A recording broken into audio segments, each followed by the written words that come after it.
Whoa, hold up. Stop what you're doing, because things just got heated in the Steel City, and I'm Jack Romano, here to break it all down the way only we can. A flurry of news just dropped that hits the heart of the Black and Gold Nation, and there's no way to act like it's business as usual. We've got a serious injury that could mess up the game plan, a controversial trade brewing, speculation about a division rival joining the squad, and an unexpected pickup in the secondary. It's an emotional roller coaster, my friend. Now I ask you, are these moves going to elevate the Steelers' season or throw a wrench in the gears? But before we dive into the details that are going to get every Steelers fan fired up, let me ask you for one quick thing. The mission here is to hit our first 1,000 subscribers, and we can only do that with the strength of the Black and Gold Nation. So hit that subscribe button right now, ring the bell, and let's grow this thing together. Let's go. Check this out, my friend, because it's already got everyone bummed out. Our long snapper Christian Kuntz, who has always been that reliable, quiet guy, took a nasty hit in the last preseason game and came off clutching his chest. Fans thought it was just a temporary ache, but then the bomb dropped. According to Mark Kaboly, a respected and well-connected insider, the injury is way more serious than it looked, with a suspected fractured sternum. And if that's confirmed, we're talking weeks, maybe even months, of recovery. Now think about this. Kuntz isn't just another guy on the roster. He's an essential part of the special teams, and he's been the undisputed starter since 2021. The guy was born in Western Pennsylvania, has Steel City blood running through his veins, and has become synonymous with reliability on plays no one notices until they go wrong. Well, now we're gonna have to notice. During the game, Mike Tomlin had to get creative and called on defensive tackle Logan Lee to handle the long snapper duties. Believe it or not, the kid did pretty well under fire. He didn't mess up, but everyone knows that improvising in such a specific position is way too risky. A long snapper is like a car's brakes. You only notice their value when they fail, and you can't mess around with that in a season that promises to be a grind. Options are already popping up on the radar, like Tucker Addington, who was even with us this offseason but got cut early. The guy has experience in Miami, New England, and Washington, knows the game, and could be brought back immediately. Maybe he's the most practical solution, but will the coaching staff prefer to bet on improvisation again? The fan base isn't forgiving. The forums are already on fire with divided opinions. Some people are saying Lee deserves more chances. Others are yelling that it's crazy not to sign someone tomorrow. Honestly, I don't think you can risk it. One bad snap can cost an entire game, and one lost game can be the difference between making the playoffs and getting frustrated. You only get this kind of analysis here because the truth is hard to swallow. Without Kuntz, the special teams engine is vulnerable and the pressure on Tomlin is mounting.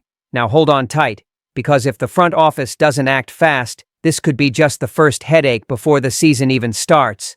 And what's coming next, my friend, promises to be even more controversial. So, buckle up, because this is one of those stories that's going to split the Black and Gold Nation right down the middle, and I already want to hear your take.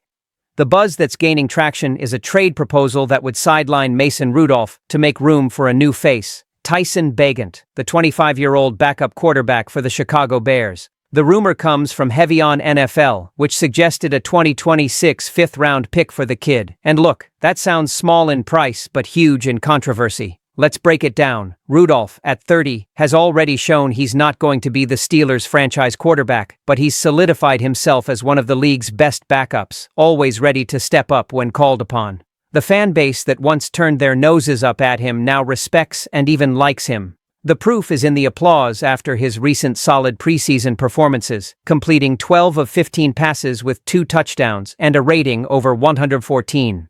This is the guy who knows Arthur Smith's system, knows the city, and has the trust of his teammates. On the other hand, Bagent is that intriguing profile. He came in as an undrafted free agent in Chicago but quickly earned his spot, played fearlessly, and showed he has decent mobility and a solid arm.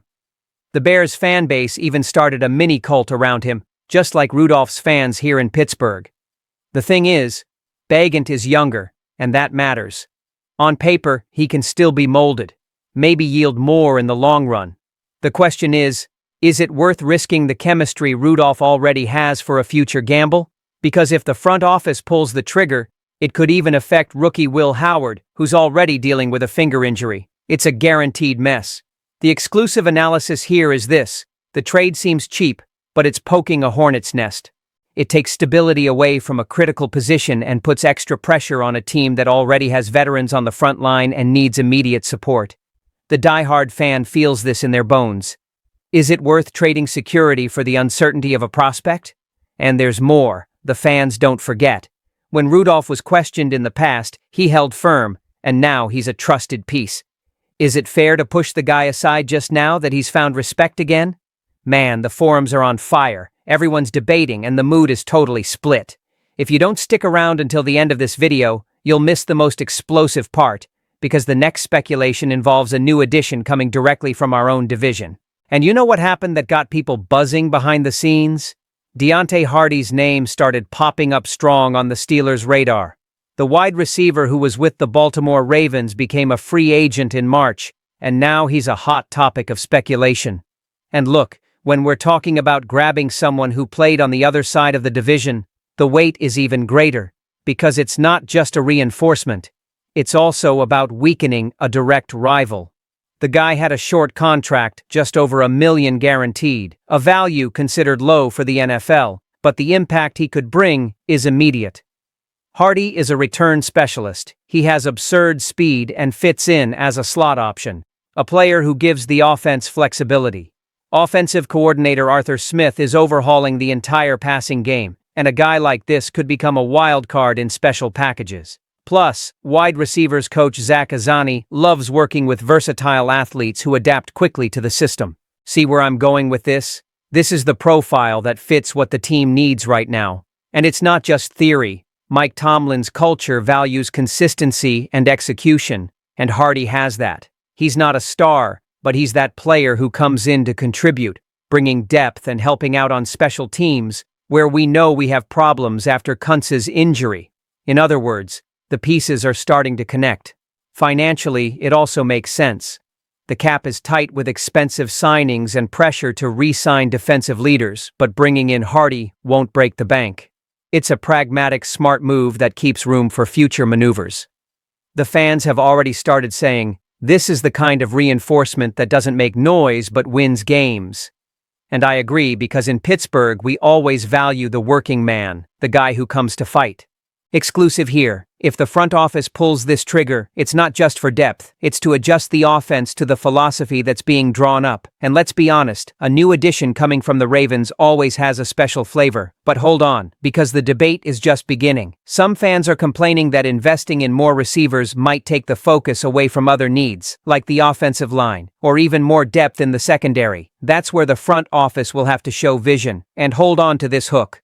Speaking of the secondary, the news coming next might surprise you because it involves a lightning-fast signing and a name almost no one expected to see in black and gold. Man, this was a heavy one and caught a lot of people by surprise. The Steelers signed cornerback Cam Alexander, an undrafted guy who had just been cut by the Seattle Seahawks. And look, it's not the kind of move that fills up big headlines, but there are a lot of hidden details worth paying attention to. First, because it clearly shows how the front office is scouting for options to reinforce the secondary before the final roster cuts.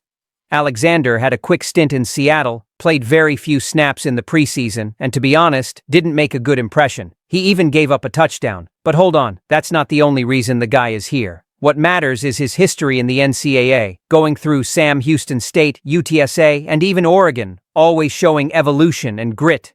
He was already a national champion at the FCS level, was elected to the all-conference team, and even a bowl MVP. In other words, the raw talent exists. It just needs polishing.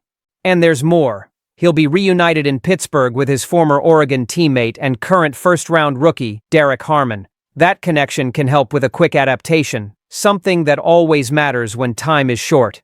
The truth is, Alexander shouldn't be fighting for an immediate spot on the main roster. The chances are minimal. But if he shows effort and discipline, he could land on the practice squad and become a medium-term project.